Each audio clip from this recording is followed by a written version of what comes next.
Hi guys, welcome back to our channel only study. ठीक है, तो मैंने आपको ग्रामर पढ़ाया हुआ था। ठीक है, उसका इंट्रोडक्शन आपको बताया हुआ था। तो मैंने कहा था कि नेक्स्ट पार्ट आएगा और आज आपका नेक्स्ट पार्ट आ गया है। सो आप लोग क्या कीजिए कि हमारे चैनल को सब्सक्राइब कीजिए और हर एक स्टूडेंट में शेयर करिए और लाइक भी कीजिए, जिससे मैं अगला पार्ट जल्द ही आपको प्रोवाइड करवाऊँ। ठीक है, तो ओनली स्टडी को बेहतरीन बनाइए और आप लोग रेगुलरली हमारे क्लास को फॉलो कीजिए, जिससे आपको बहुत अच्छा बेनिफिट मिले। तो चलिए, मैं ज़्यादा टॉकिंग नहीं करूँगी आप लोगों से और आपका टाइम बिल्कुल भी वेस्ट नहीं करूँगी। आप साथ ही साथ नोट्स बनाते हुए चलिए हमारे साथ और हर एक चीज़ को केयरफुली से अच्छे तरीके से समझते हुए चलिए। तो मैंने आपको कल डायरेक्ट एंड इनडायरेक्ट नरेशन के बारे में बताया हुआ था। डायरेक्ट नरेशन किसे कहते हैं, इनडायरेक्ट नरेशन किसे कहते हैं। रिपोर्टिंग स्पीच, रिपोर्टेड स्पीच अच्छे तरीके से ध्यान में दीजिएगा। Reporting speech, reported speech. ठीक है, इनडायरेक्ट नरेशन के बारे में आपको सेंटेंस का एग्जाम्पल देते हुए समझाया था और टाइप ऑफ डायरेक्ट नरेशन के बारे में बताया था। जैसे यहाँ डायरेक्ट नरेशन का मैंने एग्जांपल दिया, तो यहाँ पर रिपोर्टिंग स्पीच और रिपोर्टेड स्पीच आपको बताया हुआ था कि रिपोर्टिंग स्पीच कॉमा के बाहर, इन्वर्टेड कॉमा के बाहर वाले पार्ट को कहते हैं और रिपोर्टेड स्पीच इसके अंदर वाले पार्ट को कहते हैं। ठीक है, इन्वर्टेड कॉमा के। तो चलिए अब इसके आगे आज हम नेक्स्ट आपको बताते हैं इसके बाद वाला पार्ट। ठीक है, सो आज मैं पहले से ही राइट कर ली हूँ चीज़ों को। वैसे ज़्यादा टाइम लगता था लिखने में और आप लोगों को भी ज़्यादा टाइम लगता था। इस तरीके से पहले आप समझ लीजिए, फिर स्क्रीनशॉट कर कर आप अच्छे तरीके से नोट्स बना लीजिएगा। ठीक है, तो आज अब हमारा नेक्स्ट टॉपिक है डायरेक्ट नरेशन के मुख्य बिंदु के बारे में।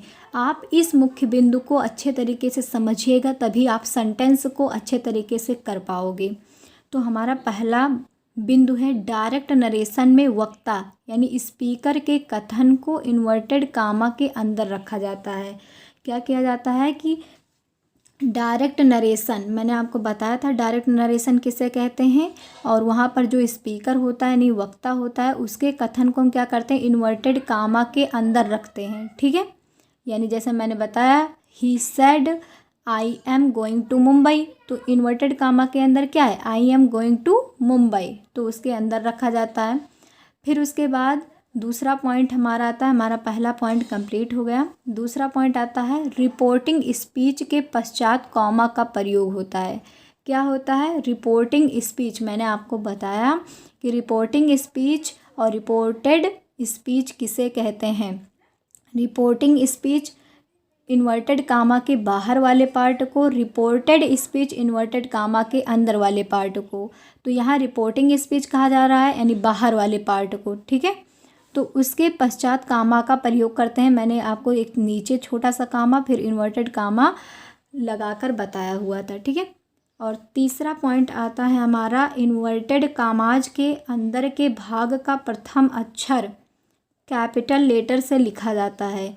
जब हम यहाँ पर पॉइंट ऐसे मतलब कि कॉमा लगाते हैं फिर इन्वर्टेड कामा स्टार्ट करते हैं, तब वहाँ पर जो पहला अक्षर लिखा जाता है वो क्या होता है, कैपिटल लेटर होता है। मैंने आपको एग्जांपल देखिए ध्यान से, बड़े लेटर में लिखकर दिखाया हुआ है। ठीक है, तो आपका ये था डायरेक्ट नरेशन के थोड़े मेन पॉइंट थे, लिखने का तरीका था, किस प्रकार से लिखते हैं। ठीक है, अभी शुरुआत है, धीरे धीरे अब एग्जाम्पल। ठीक है, अब यहाँ से डायरेक्ट से इनडायरेक्ट में बदलने की सामान्य नियम, यहाँ पर आपको बहुत ज़्यादा ही ध्यान देने की ज़रूरत है।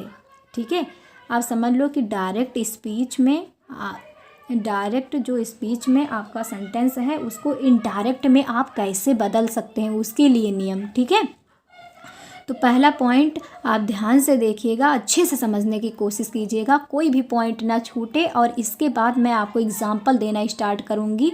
अगर आप सारे पॉइंट को अच्छे से मेज़र करते हुए चल रहे हो तो एग्जांपल आप तुरंत कर ले जाओगे। इसके बाद मैं एक्सरसाइज ही करवाऊँगी आपको।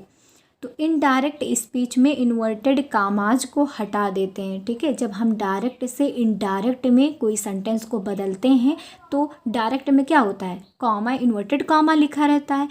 तब हम क्या करते हैं, पहले स्टेप में हमें कॉमा को हटाना है, ठीक है। दूसरा स्टेप क्या कह रहा है, रिपोर्टिंग स्पीच के बाद कामा का प्रयोग नहीं करते हैं। यानी जब हम रिपोर्टिंग स्पीच करते हैं उसके बाद क्या करते हैं कि हम कामा का प्रयोग नहीं करते हैं, अर्थात उसको हटा देते हैं। वही चीज़ बताया गया है। तीसरा पॉइंट है, रिपोर्टिंग वर्ब का टेंस कभी नहीं बदलता। यानी जो रिपोर्टिंग वर्ब का टेंस होता है वो कभी भी चेंज नहीं होता। रिपोर्टिंग वर्ब का मतलब आगे वाला पार्ट, ठीक है, बाहर, इन्वर्टेड कामा के बाहर वाला पार्ट।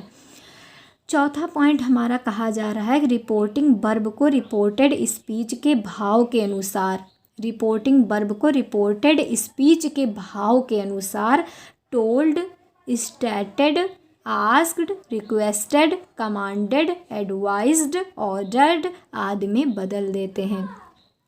ये चीज़ अभी जब आप एक दो सेंटेंस करोगे ना तो सारे पॉइंट आपका क्लियर हो जाएगा। इसको आप नोट करते हुए चलिएगा और मैं जैसे जैसे एग्जांपल बताऊंगी उसमें क्या क्या मैं चेंजिंग कर रही हूँ, यहाँ से आप मैचिंग कीजिएगा, ठीक है। सो नाउ अब हमारा नेक्स्ट टॉपिक, मतलब नेक्स्ट चीज़ क्या है, अगला पॉइंट है नंबर 5। नंबर 5 में बताया जा रहा है कंजंक्शन। कंजंक्शन का मतलब कंजंक्शन दैट, इफ़ या वेदर टू, इसका प्रयोग, ठीक है। कंजंक्शन मतलब होता है जोड़ने के लिए। देखिए डायरेक्ट स्पीच में अलग अलग सेंटेंसेस दे रहते हैं, उनको कनेक्ट करने के लिए हम दैट का यूज़ करेंगे, इफ़ का यूज़ करेंगे, वेदर का यूज़ करेंगे, टू का यूज़ करेंगे। अब किस किस कंडीशन में करेंगे ये आगे बताऊंगी मैं।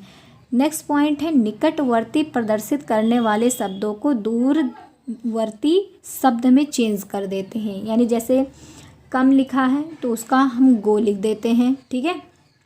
टुडे लिखा है तो दैट डे लिख देते हैं, और टुमारो लिखा है तो द नेक्स्ट डे उसको लिख सकते हैं, ठीक है। तो ये चीज़ मैं आपको एग्जाम्पल में समझाऊंगी, ठीक है। अब थोड़ा बड़े लेवल के लिए मैं बना रही हूँ वीडियो, तो ये सारी चीज़ें कॉमनली चीज़ें तो आनी ही चाहिए। आप ग्रामर की बुक खोल कर देखिए, सारी चीज़ें आपको लिखाई दिखाई देंगी। और मैं चाहती हूँ कि जल्दी से जल्दी आपको एक्सरसाइज पर ले जाने की आवश्यकता है। तो एक्सरसाइज पर जाने से पहले आपको मैं एक वर्क दे रही हूँ घर के लिए, उसको कर लीजिएगा। वो वर्क आपका है HW।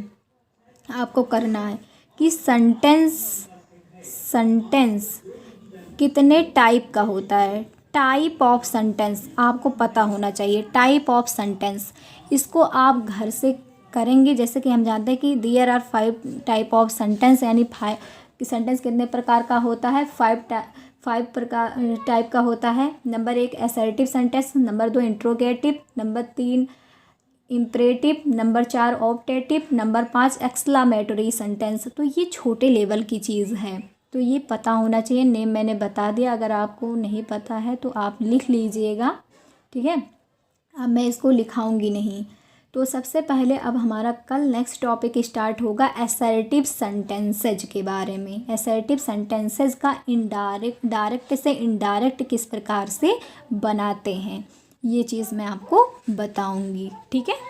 तो यहाँ तक मैंने रूल आपको लिखवा दिया कि हम डायरेक्ट से इनडायरेक्ट में बदलते समय किन किन चीज़ों का यूज़ करते हैं, किन किन चीज़ों का नियम मैंने आपको अच्छे तरीके से लिखवा दिया, और क्या क्या हटाते हैं डायरेक्ट नरेशन के मुख्य बिंदु में, और फिर डायरेक्ट से इनडायरेक्ट में बदलने के सामान्य नियम भी अच्छे तरीके से लिखवा दिए हैं।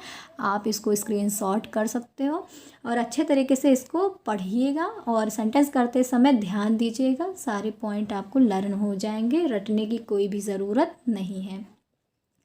अगर आपको मेरी ये वीडियोज़ अच्छी लग रही हैं, लगातार आप देख रहे हो, तो अन्य स्टूडेंट को भी शेयर कीजिए, सब्सक्राइब कीजिए, जिससे मेरा भी प्रोत्साहन बढ़े और मैं जल्द से जल्द सारे टॉपिक को फिनिश करूं और आपको सिखाने का प्रयास करूं। Thank you.